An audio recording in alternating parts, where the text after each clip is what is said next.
சுடர் நேயர்களுக்கு வணக்கம். ஈரானின் இஸ்லாமிய புரட்சி காவலர் படையின் வான் பாதுகாப்பு பிரிவுகள் ஒரே நாளில் ஒரு போர் விமானத்தையும் 5 ஆளில்லா அல்லது பயண வான்வழி அமைப்புகளையும் சுட்டு வீழ்த்தியதாகவும் இது அமெரிக்க மற்றும் இஸ்ரேலிய விமானப்படைகளுக்கு ஒரு 2 நாள் என்றும் கூறியுள்ளது. வெள்ளிக்கிழமை இரவு வெளியிடப்பட்ட ஒரு அறிக்கையில் ஈரானின் வான்வழியில் நடந்த ஒரு பெரிய அளவிலான வான்வழி மோதலை IRGC விவரித்துள்ளது. இதில் அதன் வான் பாதுகாப்பு படைகள் பல பிராந்தியங்களில் உள்ள பல்வேறு எதிரி இலக்குகளை இடைமறித்ததாகவும் தொடர்ச்சியான அமெரிக்க இஸ்ரேலிய ஆக்கிரமிப்புகளுக்கு மத்தியில் நாட்டின் வான்வழியின் மீதான கட்டுப்பாடு அதிகரித்து வருவது இந்த நடவடிக்கைகள் நிரூபிக்கின்றன என்றும் அது வலியுறுத்தியுள்ளது. இது ஈரானிய வான்வழியில் அமெரிக்க மற்றும் இஸ்ரேலிய விமானப்படைகளுக்கு ஒரு 2 நாளை குறிக்கிறது என்றும் IRGC கூறியது.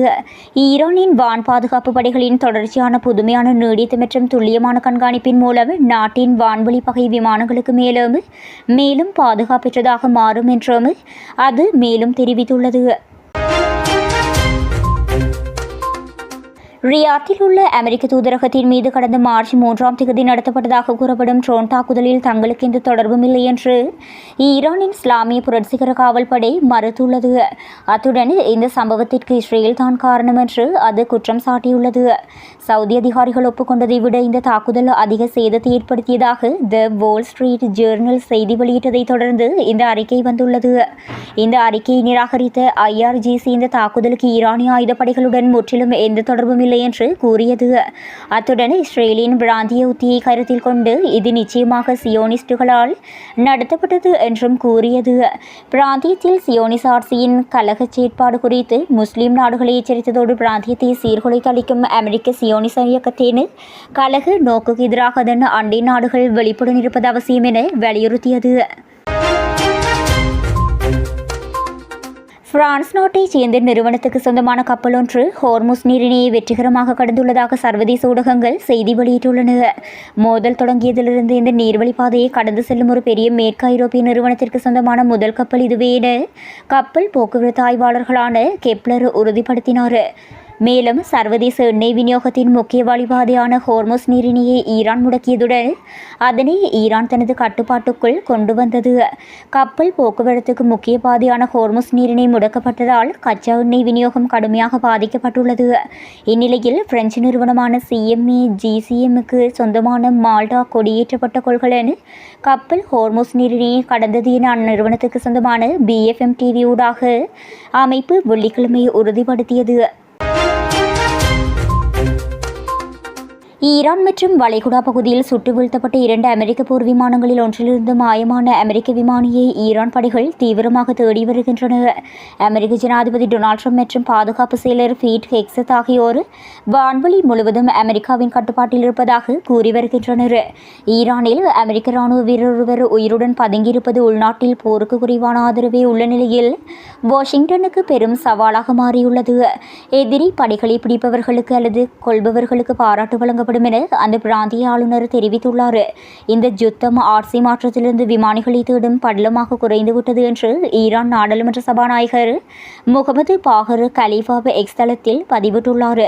இதற்கிடையில் பாகிஸ்தான் தலைமையில் முன்னெடுக்கப்பட்ட போர் நிறுத்த முயற்சிகள் தோல்வியடைந்துள்ளதாகவும் பேச்சுவார்த்தைக்கு ஈரான் தயாராக இல்லை என்றும் செய்திகள் வெளியாகியுள்ளன. பாலங்கள் மற்றும் மின் நிலையங்களை தாக்கும் ட்ரம்பின் எச்சரிக்கை ஈரான் தனது ட்ரோன்கள் மற்றும் ஏவுகணைகளை கொண்டு இஸ்ரேல் மற்றும் அமெரிக்க நட்பு நாடுகளான வளைகுடா நாடுகள் மீது தாக்குதல் நடத்தி வருகின்றது. ஈரான் இஸ்ரேலின் தெற்கு மற்றும் மத்திய பகுதிகளை குறிவைத்து ஏவுகணை தாக்குதல் நடத்தியுள்ளது. இதன் காரணமாக இஸ்ரேலின் நெகேவ் பகுதியில் அமைந்துள்ள தொழில்துறை வலயம் ஒன்றில் பாரிய தீப்பரவல் ஏற்பட்டுள்ளது.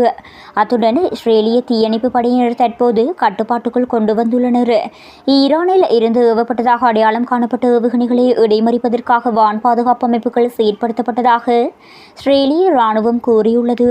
தெற்கு இஸ்ரேலை குறிவைத்து ஈரான் நடத்திய முதல் ஏவுகணை தாக்குதலின் காரணமாக பீர்ஷேவா மற்றும் அராத் நகரங்களிலும் நெகேவ் பகுதியிலும் அபாய ஒலி எழுப்பப்பட்டதாக தெரிவிக்கப்பட்டுள்ளது. இந்த தீ விபத்தில் உயிரிழப்புகள் எதுவும் ஏற்படவில்லை என்று முதற்கட்ட தகவல்கள் தெரிவிக்கின்றன. இதேவேளை ஈரான் ஏவுகணை தாக்குதலால் மத்திய இஸ்ரேலில் உள்ள குடியிருப்பு பகுதிகளில் சேதம் ஏற்பட்டுள்ளதாக இஸ்ரேலிய ஊடகங்கள் தெரிவிக்கின்றன. இஸ்ரேலின் தெற்கு மற்றும் மத்திய பகுதிகளை குறிவைத்து ஈரான் அடுத்தடுத்து நடத்திய ஏவுகணை தாக்குதல் காரணமாக இஸ்ரேல் முழுவதும் எச்சரிக்கை ஒலிகள் ஒலித்துள்ளன. மேலும் ஏவுகணைகள் விழுந்த பகுதிகளை தவிர்க்குமாறு இராணுவம் பொதுமக்களை கேட்டுக்கொண்டுள்ளது. இதன்போது ஏவுகணை துண்டுகளில் ஒரு மின்கம்பியின் மீது விழுந்ததில் சில பகுதிகளில் மின்தடை ஏற்பட்டுள்ளதாகவும் மின்சார விநியோகம் உடனடியாக வழங்கப்படும் என்றும் அறிவித்துள்ளது. ஈரான் மற்றும் அமெரிக்க நாடுகளுக்கிடையே நிலவி வரும் போர் சூழலை தணிக்க பாகிஸ்தான் மேற்கொண்ட சமாதான முயற்சிகளை ஈரான் அரசு நேற்றைய தினம் அதிரடியாக நிராகரித்துள்ளது. ஈரான் மீதான போர் தொடங்கிய நாள் முதல் தற்போது வரை ஈரானில் உள்ள 13,000க்கும் மேற்பட்ட இலக்குகளை அழித்துவிட்டதாக அமெரிக்க தரப்பில் தெரிவிக்கப்பட்டுள்ளது. இந்த சூழலில் தான் இரு நாடுகளுக்கும் இடையே சமாதானத்தை ஏற்படுத்த பாகிஸ்தான் தலைநகர் இஸ்லாமாபாத்தில் உயர்மட்ட பேச்சுவார்த்தைக்கு பாகிஸ்தான் ஏற்பாடு செய்தது. இதுகுறித்து ஈரான் தரப்பில் அமெரிக்க பிரதிநிதிகளை இஸ்லாமாபாத்தில் சந்தித்து பேச முடியாது, அமெரிக்கா விதித்துள்ள நிபந்தனைகளை ஏற்க முடியாது, மேலும் அதற்கு பதிலாக இதுவரை ஏற்பட்ட இழப்புகளுக்கு முழுமையான நஷ்டஈடு வழங்க வேண்டும். இதனால் இஸ்லாமாபாத்தில் நடக்க இருந்த பேச்சுவார்த்தை ரத்து செய்யப்பட்டுள்ளது. இதன் காரணமாக மத்தியஸ்தம் செய்யும் இடங்களை தோஹா அல்லது இஸ்தான்புல் நகரங்களுக்கு மாற்ற ஆலோசிக்கப்படுகின்றது. குவைத் மற்றும் அபுதாபியில் உள்ள எரிசக்தி மையங்களை குறிவைத்து ஈரானின் ஏவுகணைகள் மற்றும் ட்ரோன்கள் தாக்குதல் நடத்தி வருகின்றன. ஈரானின் இந்த பிடிவாதமான முடிவால் அமைதி பேச்சுவார்த்தைக்கு பதில் போர் மேலும் தீவிரமடையும் சூழல் உருவாகியுள்ளது. ஈரான் மீது அமெரிக்கா மற்றும் இஸ்ரேல் கூட்டுப்படைகள் கடந்த பிப்ரவரி 28 தாக்குதல் நடத்தின. இதற்கு பதிலீடாக இஸ்ரேல் மீதும் வளைகுடா நாடுகளில் உள்ள அமெரிக்க படைத்தளங்கள் மீதும் ஈரான் தாக்குதல் நடத்தி வருகின்றது. அந்த விமானங்களை இயக்கிய 2 விமானிகளும் ஈரான் எல்லைக்குள் குதித்துவிட்டனர். அதில் ஒருவரை இஸ்ரேல் பாதுகாப்பு படை மீட்ட நிலையில் மற்றொரு வீரர் ஈரானுக்குள் சிக்கிக் கொண்டார்.